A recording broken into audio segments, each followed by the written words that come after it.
भगवान श्री गणेश हर विघ्न बाधा को दूर करते हैं। अपने सुहाग की लंबी आयु और ससुराल हमेशा खुशियों से भरा रहे, ऐसा वरदान देने वाले भगवान श्री गणेश की कथा को हम सब बड़े ही प्रसन्नचित्त मन के साथ श्रवण करेंगे। मैं पुष्पा आप सबका स्वागत करती हूँ आपका अपने YouTube चैनल पुष्पा शर्मा हिंदी कहानियाँ में। तो चलिए कथा में आगे बढ़ते हैं। एक समय की बात है, एक भाई बहन रहा करते थे। बहन का नियम था कि वह अपने भाई का चेहरा देखे बिना खाना नहीं खाती थी। हर रोज वह सुबह जल्दी उठती थी और जल्दी जल्दी घर का सारा काम करके अपने भाई का मुख देखने के लिए उसके घर जाती थी। एक दिन रास्ते में एक पीपल के नीचे गणेश जी की मूर्ति रखी थी।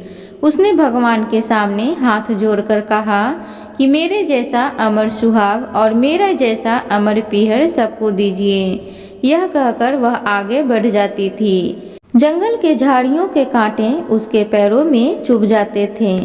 एक दिन भाई के घर पहुंची और भाई का मुख देखकर बैठ गई तो भाभी ने पूछा, पैरों में क्या हो गया है? यह सुनकर उसने भाभी को जवाब दिया कि रास्ते में जंगल के झाड़ियों के गिरे हुए कांटे पाँव में चुभ गए हैं।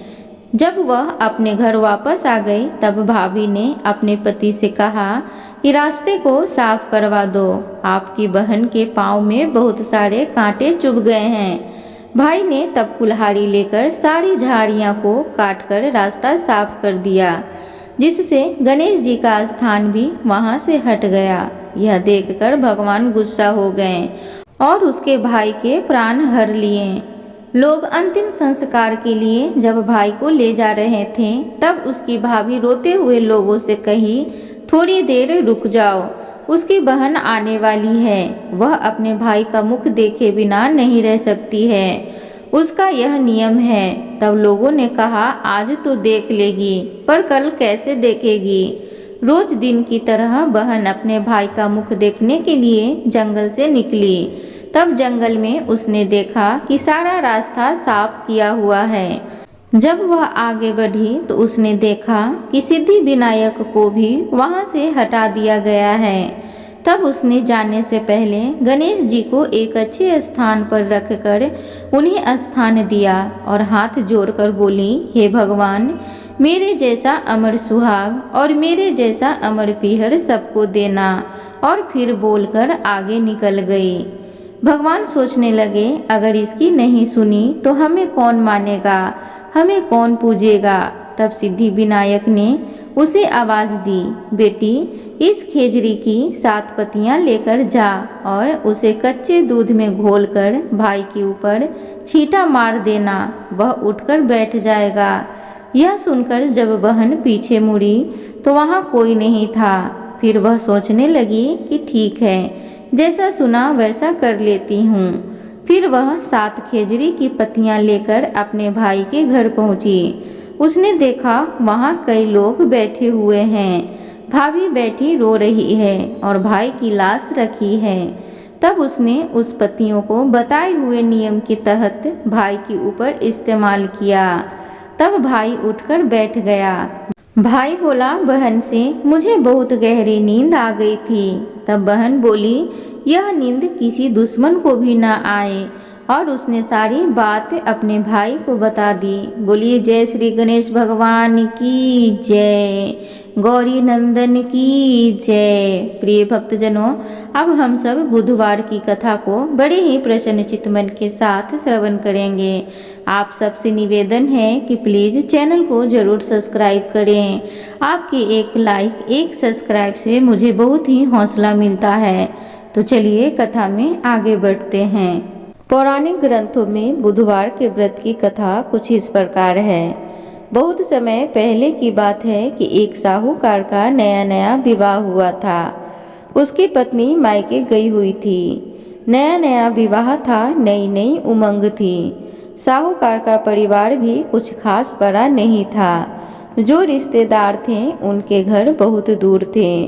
अब साहूकार को अकेलापन खाए जा रहा था। उससे रहा न गया और साहूकार जा पहुंचा ससुराल। साहूकार की बड़ी आवभगत हुई, लेकिन ससुराल में तो अपनी पत्नी से खुलकर बात करना दूर था, सूरत देखना तक मुश्किल हो रहा था। अगले ही दिन साहूकार ने कह दिया कि विदाई की तैयारी कर लीजिए, हमें निकलना है। अब संयोगवश वह दिन था बुधवार का। सास ससुर ने समझाने का प्रयास किया कि बेटा, आज बुधवार का दिन है, इस दिन बेटी की विदाई नहीं करने का रिवाज है। बेटी की विदाई क्या किसी भी शुभ कार्य के लिए यात्रा पर जाना बुधवार के दिन शुभ नहीं माना जाता। लेकिन साहूकार नहीं माना। कहा, मैं इन सब बातों को नहीं मानता, आप हमें जाने का आशीर्वाद दीजिए। अब अपने दामाद के आगे सास ससुर की कहाँ चलने वाली थी। मन महसूस कर तैयारी करनी पड़ी। बेटे की विदाई कर दी गई। अब चलते चलते रास्ते में साहूकार की पत्नी को प्यास लग जाती है।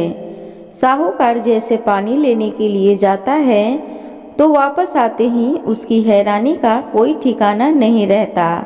अपने ही हमशक्ल को गाड़ी में पत्नी की बगल में बैठे देखता है। उसकी पत्नी भी एक शकल के दो व्यक्तियों को देखकर परेशानी में पड़ गई कि उसका पति कौन सा है। जैसे ही साहूकार ने पत्नी के पास बैठे व्यक्ति से पूछा कि वह कौन है, तो पलट कर जवाब दिया कि भैया, मैं तो फलाना नगर का साहूकार हूँ और फलाना नगर से अपनी पत्नी को लेकर आ रहा हूँ। तुम बताओ, तुम कौन हो जो मेरा भेष धरकर यहाँ पर कबाब में हड्डी बनने के लिए आधम के हो। ऐसे बहसबाजी करते करते दोनों में झगड़ा बढ़ गया। झगड़े को देखते हुए राज्य के सिपाही वहां पर आ पहुंचे और साहूकार को पकड़ लिया। अब सिपाही भी चक्कर में कि दोनों की शक्ल तो एक समान है। उन्होंने साहूकार की पत्नी से पूछा कि उसका पति इनमें से कौन सा है। वह बेचारी क्या जवाब देती। तब साहूकार ने हाथ जोड़ लिए और भगवान से विनती करने लगा कि हे भगवान, यह आपकी क्या माया है। तभी आकाशवाणी हुई कि मूर्ख, याद कर, कुछ देर पहले ही तूने अपने सास ससुर की आज्ञा न मानकर भगवान बुद्ध का अपमान किया और बुधवार के दिन तू अपनी पत्नी को लेकर चल पड़ा, जबकि तुझे इस दिन गमन नहीं करना चाहिए था। यह स्वयं बुद्धदेव हैं जो तुम्हें सबक सिखाने के लिए तुम्हारे वेश में हैं। तब साहूकार ने कान पकड़कर माफी मांगी और आगे से कभी भी ऐसा न करने का वचन किया और बुधवार को नियम पूर्वक व्रत पालन करने का संकल्प किया। तब जाकर साहूकार के रूप में प्रकट हुए बुद्ध देवता अंतर्ध्यान हुए और साहूकार अपनी पत्नी को लेकर घर जा सका। इस घटना के पश्चात साहूकार और उसकी पत्नी दोनों नियमित रूप से बुधवार का व्रत पालन करने लगे। मान्यता है कि जो भी व्यक्ति इस कथा को कहता है या सुनता है या फिर पढ़ता है, उसे बुधवार के दिन यात्रा करने से किसी तरह का दोष नहीं लगता और समस्त सुखों की प्राप्ति होती है। बुध ग्रह की शांति और सर्व सुख के इच्छुक स्त्री पुरुष बुधवार के इस व्रत को कर सकते हैं। ज्ञान, बुद्धि, कार्य, व्यापार आदि में उन्नति के लिए भी बुधवार का व्रत बेहद शुभ और फलदायी माना जाता है। बुधवार के दिन बुध देवता के साथ साथ भगवान श्री गणेश जी की पूजा का विधान भी है। धार्मिक मान्यताओं के अनुसार विघ्न विनाशक गणेश जी को लाल रंग बहुत प्रिय है। ऐसे में आप उनको लाल रंग के फूल चढ़ा सकते हैं। उनकी पूजा में आपको गुड़हल का लाल फूल या गुलाब का लाल फूल अर्पित करना चाहिए। इसके अलावा आप उन्हें गेंदे का फूल भी अर्पित कर सकते हैं। तो एक बार प्रेम से बोलिए गणपति महाराज की जय। प्रिय भक्तगणों, तो अब हम सब गणेश जी की कथा को बड़े ही श्रद्धा भाव के साथ श्रवण करेंगे। तो चलिए गणपति महाराज की कथा को सुनते हैं। एक बार देवता कई विपदाओं से घिरे थे। तब वह मदद मांगने भगवान शिव के पास आए। उस समय शिव के साथ कार्तिकेय तथा गणेश जी भी बैठे थे। देवताओं की बात सुनकर शिव जी ने कार्तिकेय व गणेश जी से पूछा कि तुम में से कौन देवताओं के कष्टों का निवारण कर सकता है। तब कार्तिकेय व गणेश जी दोनों ने ही स्वयं को इस कार्य के लिए सक्षम बताया। इस पर भगवान शिव ने दोनों की परीक्षा लेते हुए कहा कि तुम दोनों में से जो सबसे पहले पृथ्वी की परिक्रमा करके आएगा वही देवताओं की मदद करने जाएगा। भगवान शिव के मुख से यह वचन सुनते ही कार्तिकेय अपने वाहन मोर पर बैठकर पृथ्वी की परिक्रमा के लिए निकल गए, परंतु गणेश जी सोच में पड़ गए कि वह चूहे के ऊपर चढ़कर सारी पृथ्वी की परिक्रमा करेंगे तो इस कार्य में उन्हें बहुत समय लग जाएगा। तभी उन्हें एक उपाय सूझा। गणेश अपने स्थान से उठे और अपने माता पिता की 7 बार परिक्रमा करके वापस बैठ गए। परिक्रमा करके लौटने पर कार्तिकेय स्वयं को विजेता बताने लगे। तब शिवजी ने श्री गणेश से पृथ्वी की परिक्रमा न करने का कारण पूछा। तब गणेश जी ने कहा, माता पिता के चरणों में ही समस्त लोक हैं। यह सुनकर भगवान शिव ने गणेश जी को देवताओं के संकट दूर करने की आज्ञा दी। इस प्रकार भगवान शिव ने गणेश जी को आशीर्वाद दिया कि चतुर्थी के दिन जो तुम्हारा पूजन करेगा और रात्रि में चंद्रमा को अर्घ्य देगा उसके तीनों ताप यानी दैहिक ताप, दैविक ताप तथा भौतिक ताप दूर होंगे। इस व्रत को करने से व्रतधारी के सभी तरह के दुख दूर होंगे और उसके जीवन में भौतिक सुखों की प्राप्ति होगी। चारों तरफ से मनुष्य की सुख समृद्धि बढ़ेगी, पुत्र पौत्र आदि धन ऐश्वर्य की कमी नहीं होगी। तो इस प्रकार गणपति महाराज की प्रथम कथा थी। अब हम सब दूसरी कथा को बड़े ही श्रद्धा भाव के साथ श्रवण करेंगे। तो चलिए कथा को सुनते हैं। एक समय की बात है, राजा हरिश्चंद्र के राज्य में एक कुम्हार था। वह मिट्टी के बर्तन बनाता, लेकिन वे कच्चे रह जाते थे। एक पुजारी की सलाह पर उसने इस समस्या को दूर करने के लिए एक छोटे बालक को मिट्टी के बर्तनों के साथ आवा में डाल दिया। उस दिन संकटी चतुर्थी का दिन था। उस बच्चे की माँ अपने बेटे के लिए बहुत ही परेशान हो रही थी। उसने गणेश जी से अपने बेटे की कुशलता की प्रार्थना की। दूसरे दिन जब कुम्हार ने सुबह उठकर देखा तो आवा में उसके बर्तन तो पक गए थे, लेकिन बच्चे का बाल बांका भी नहीं हुआ था। वह डर गया और राजा के दरबार में जाकर सारी घटना बताई। इसके बाद राजा ने उस बच्चे और उसकी माँ को बुलवाया तो माँ ने सभी तरह के विघ्न को दूर करने वाली संकटी चतुर्थी का वर्णन किया। इस घटना के बाद से महिलाएं संतान और परिवार के सौभाग्य के लिए संकट चौथ व्रत का व्रत करने लगी। एक बार बोलिए गणपति महाराज की जय। प्रिय भक्तगणों, तो अब हम सब गणपति महाराज की तीसरी कथा को बड़े ही श्रद्धा भाव के साथ श्रवण करेंगे। तो चलिए कथा को सुनते हैं। एक समय की बात है कि विष्णु भगवान का विवाह लक्ष्मी जी के साथ निश्चित हो गया। विवाह की तैयारी होने लगी। सभी देवताओं को निमंत्रण भेजे गए, परंतु गणेश जी को निमंत्रण नहीं दिया गया। कारण जो भी रहा हो, अब भगवान विष्णु की बारात जाने का समय आ गया। सभी देवता अपनी पत्नियों के साथ विवाह समारोह में आए। उन सब ने देखा कि श्री गणेश जी कहीं दिखाई नहीं दे रहे हैं। तब वे आपस में चर्चा करने लगे कि क्या गणेश जी को न्योता नहीं है या स्वयं गणेश जी नहीं आए। सभी को इस बात पर आश्चर्य होने लगा। तभी सबने विचार किया कि विष्णु भगवान से ही इसका कारण पूछा जाए। विष्णु भगवान से पूछने पर उन्होंने कहा कि हमने गणेश जी के पिता भोलेनाथ महादेव को न्योता भेजा है। यदि गणेश जी अपने पिता के साथ आना चाहते हो तो आ जाते। अलग से न्योता देने की कोई आवश्यकता भी नहीं थी। दूसरी बात यह है कि उनको 1.25 मन मूंग, 1.25 मन चावल, 1.25 मन घी और 1.25 मन लड्डू का भोजन दिन भर में चाहिए। यदि गणेश जी नहीं आएंगे तो कोई बात नहीं, दूसरे के घर जाकर इतना सारा खाना पीना अच्छा भी तो नहीं लगता। इतनी वार्ता कर ही रहे थे कि किसी ने एक सुझाव दिया। यदि गणेश जी आ भी जाएं तो उनको द्वारपाल बनाकर बैठा देंगे कि आप घर की याद रखना। आप तो चूहे पर बैठकर धीरे धीरे चलोगे तो बारात में बहुत पीछे रह जाओगे। यह सुझाव भी सबको पसंद आ गया तो विष्णु भगवान ने भी अपनी सहमति दे दी। होना क्या था कि इतने में गणेश जी वहां आ पहुँचे और उन्हें समझा बुझाकर घर की रखवाली करने के लिए बैठा दिया गया। बारात चल दी। तब नारद जी ने देखा कि गणेश जी तो दरवाजे पर ही बैठे हुए हैं, तो वे गणेश जी के पास गए और रुकने का कारण पूछा। गणेश जी कहने लगे कि विष्णु भगवान ने मेरा बहुत अपमान किया है। नारद जी ने कहा कि आप अपनी मूषक सेना को आगे भेज दें तो वह रास्ता खोद देगी, जिससे उनके वाहन धरती में धंस जाएंगे। तब आपको सम्मानपूर्वक बुलाना पड़ेगा। तब तो गणेश जी ने अपनी मूषक सेना जल्दी से आगे भेज दी और सेना ने जमीन पोली कर दी। जब बारात वहां से निकली तो रथों के पहिए धरती में धंस गए। लाख कोशिश करें परंतु पहिए नहीं निकले।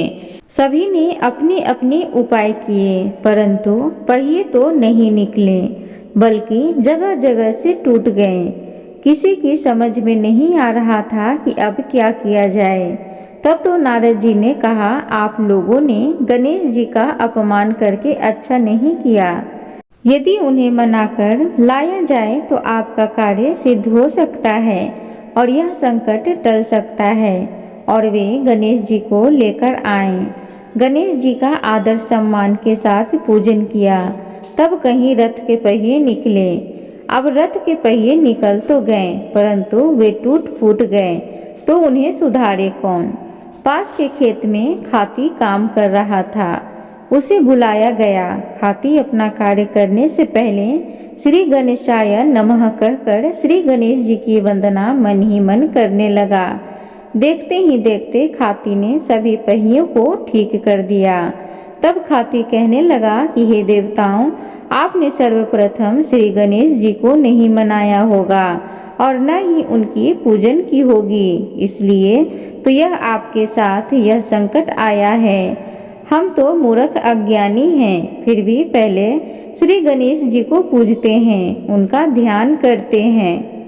आप लोग तो देवतागण हैं, फिर भी आप गणेश जी को कैसे भूल गए।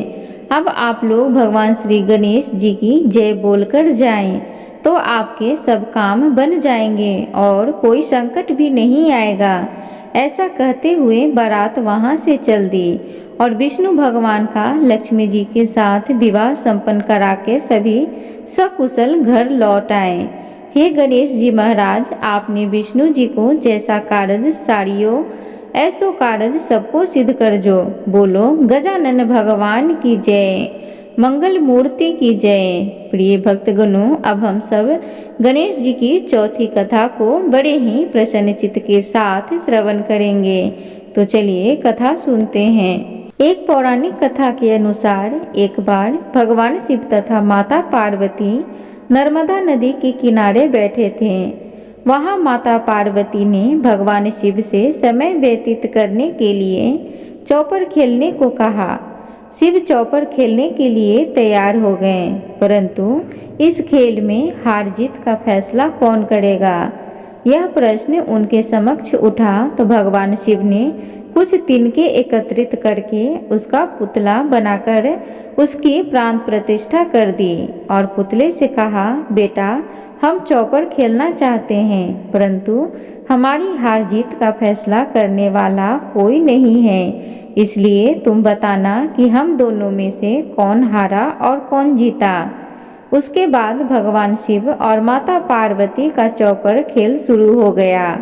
यह खेल 3 बार खेला गया और संयोग से तीनों बार माता पार्वती ही जीत गईं। खेल समाप्त होने के बाद बालक से हार जीत का फैसला करने के लिए कहा गया, तो उस बालक ने महादेव को विजयी बताया।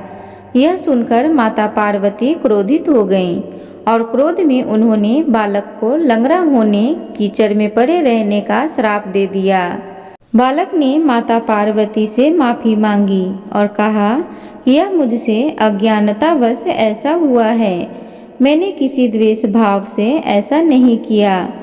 बालक द्वारा क्षमा मांगने पर माता ने कहा, यहाँ गणेश पूजन के लिए नाग कन्याएं आएंगी। उनके कहे अनुसार तुम गणेश व्रत करो, ऐसा करने से तुम मुझे प्राप्त करोगे। यह कहकर माता पार्वती शिव के साथ कैलाश पर्वत पर चली गईं। 1 वर्ष के बाद उस स्थान पर नाग कन्याएं आईं। तब नाग कन्याओं से श्री गणेश के व्रत की विधि मालूम करने पर उस बालक ने 21 दिन लगातार गणेश जी का व्रत किया। उसकी श्रद्धा से गणेश जी प्रसन्न हुए। उन्होंने बालक को मनोवांछित फल मांगने के लिए कहा। उस पर उस बालक ने कहा, हे विनायक, मुझ में इतनी शक्ति दीजिए कि मैं अपने पैरों से चलकर अपने माता पिता के साथ कैलाश पर्वत पर पहुंच सकूं और वे यह देखकर प्रसन्न हों। तब बालक को वरदान देकर श्री गणेश अंतर ध्यान हो गए। इसके बाद वह बालक कैलाश पर्वत पर पहुंच गया और कैलाश पर्वत पर पहुंचने की अपनी कथा उसने भगवान शिव को सुनाई। चौपर वाले दिन से माता पार्वती शिव जी से विमुख हो गई थीं। अतः देवी के रुष्ट होने पर भगवान शिव ने भी बालक के बताए अनुसार 21 दिनों तक श्री गणेश का व्रत किया। इस व्रत के प्रभाव से माता पार्वती के मन में भगवान शिव के लिए जो नाराजगी थी वह समाप्त हो गई। तब यह व्रत विधि भगवान शंकर ने माता पार्वती को बताई। यह सुनकर माता पार्वती के मन में भी अपने पुत्र कार्तिकेय से मिलने की इच्छा जागृत हुई। तब माता पार्वती ने भी 21 दिन तक श्री गणेश का व्रत किया तथा दुर्वा फूल और लड्डुओं से गणेश जी का पूजन अर्चन किया। व्रत के 21वें दिन कार्तिकेय स्वयं माता पार्वती से मिलने आ गए। उस दिन से श्री गणेश चतुर्थी का यह व्रत समस्त मनोकामनाओं की पूर्ति करने वाला व्रत माना जाता है। इस व्रत को करने से मनुष्य के सारे कष्ट दूर होकर मनुष्य को समस्त सुख सुविधाएं प्राप्त होती हैं। एक बार प्रेम से बोलिए श्री गणपति महाराज की जय, मंगल मूर्ति की जय। प्रिय भक्तगणों, तो उम्मीद करूंगी आज की गणपति महाराज की कथा आप सबको अच्छी लगी हो। तो कृपया चैनल को लाइक शेयर सब्सक्राइब जरूर करें। कमेंट बॉक्स में जय गणपति महाराज जरूर लिखें। धन्यवाद।